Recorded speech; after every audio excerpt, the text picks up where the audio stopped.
Now to New York's governor's race. Andrew Cuomo, he's facing a challenge from the left with Cynthia Nixon hammering him on just about everything, including education, affordable housing, and corruption, to name a few issues. And Cuomo will also obviously face a challenge from the Republican side, Dutchess County Executive Marc Molinaro, come November. The latest polls show that Cuomo has a 30-point lead. It was taken when Molinaro was a Republican frontrunner. Now he the nominee. Of course, New York is a deep blue state, so any Republican will face an uphill battle, and Cuomo is a two-term incumbent with a $30 million war chest. But Molinaro has a compelling resume. Got into politics when he was only 18, 19, serving on Tivoli's Village Board of Trustees. A year later, he became Tivoli's mayor, making him the youngest mayor in America. After that, he served in the legislature, then became county executive. Now he is going for the governor's mansion. Marc Molinaro, he joins us now. First of all, I have jokingly say this, but it's hard to get anybody to go into politics. For crying out loud, for an 18-year-old and then a 19-year-old, what possessed you? It's funny, I interned for my state assemblywoman, Eileen Hickey. She's a Democrat. Yes, I remember. And she really encouraged us to make a difference in our community. And then, of course, I lived in the village of Tivoli, northwest Dutchess County, small community, very much like most of the Hudson River communities. You know, the good old days were something people yearn for. And I started volunteering, and people encouraged me to run. And I decided to. In fact, I always tell the story that, you know, I ran for the village board as an 18-year-old. My mom and I both thought I was going to lose, but I won. And I'll just tell you that it was a remarkable experience as a young person to be able to have that kind of impact, but also the trust that people gave me. And it was serving in local government made all the difference to me, because it's really where the rubber hits the road, and you really need to work with people in order to make a difference.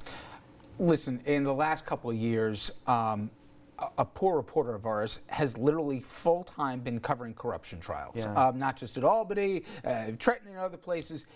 There's that much of it, but there's also the public wants to wash their hands of a certain point of politics. I do this for a living, and I appreciate it to a certain degree. I think people are a little too jaded, but my point is, as a young guy, why in God's name wouldn't you have said to yourself, okay, that was a neat story here, but I mean, you know Albany, you were an assemblyman up there. You know of what I speak.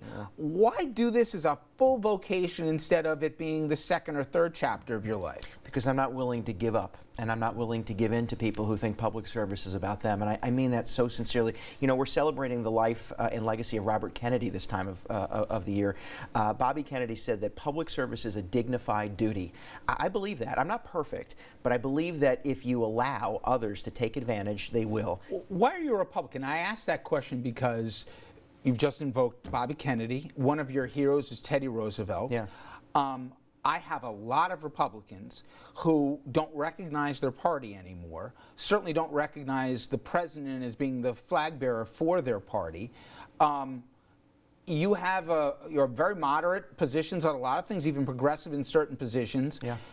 Why not choose a different party label if the party, by its principles, nationally at least, has seemingly left where you are? Well, I would suggest to you that I don't know that my national party has deep-seated principles, and I think we need to recapture them. They're not going to be saved by the establishment. They're not going to be saved by personality or ego. You know, I joined a team because I believe because I believe that individuals can solve problems, that people, if they're empowered, if they're given the trust, if they're given the freedom, the opportunity to do so, that we can solve problems.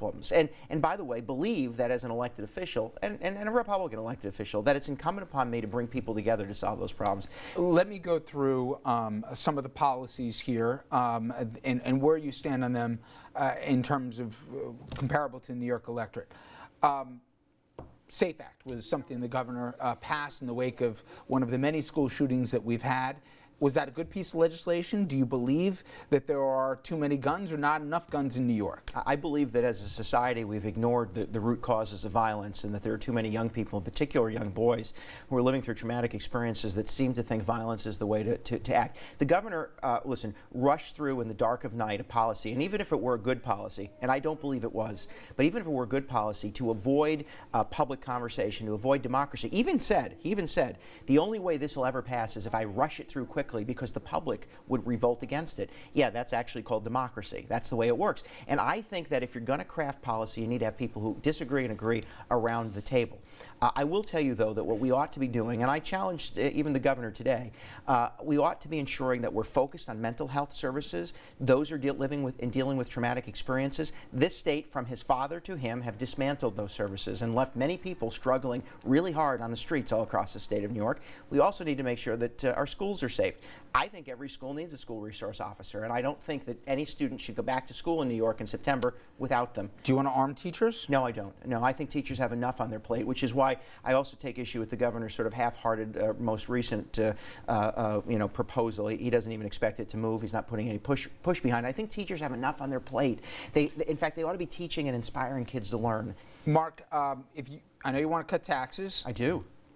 If you're going to cut the revenue into the state, what services are you going to cut to make up for the shortfall? Yeah, well, that's a straw man argument that I take issue with all the time. This state spends more than most states combined on most things that we provide. There is the ability to shrink the size and scale of government and still improve the delivery. I did it in Dutchess. And there's so many issues. We do. We'll sit down again here, but in terms of the math and really a daunting registration challenge that every Republican faces. Listen, I've sat here with many, from Spencer to Astorino to Palladino, for crying out loud. Why can you bridge a gap? We just showed the poll, and I know it's only June here, but there's a 30-point swing, plus there's a blue wave potentially in New York and nationally coming as well.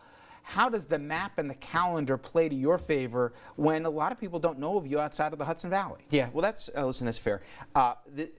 The governor is being faced with a challenge on his left for good reason. I mean, listen, Cynthia Nixon or not, we may not see things exactly the same way. We know that this governor has allowed for a culture of corruption to infect every layer of this government, and he has acted in a way that dismisses people with whom he disagrees. And he doesn't have a foundation of principle. Only 7 years ago, he was attacking teachers and saying he was a conservative. Now, he's lurching as far to the left as he can to, I assume, outmaneuver Cynthia Nixon.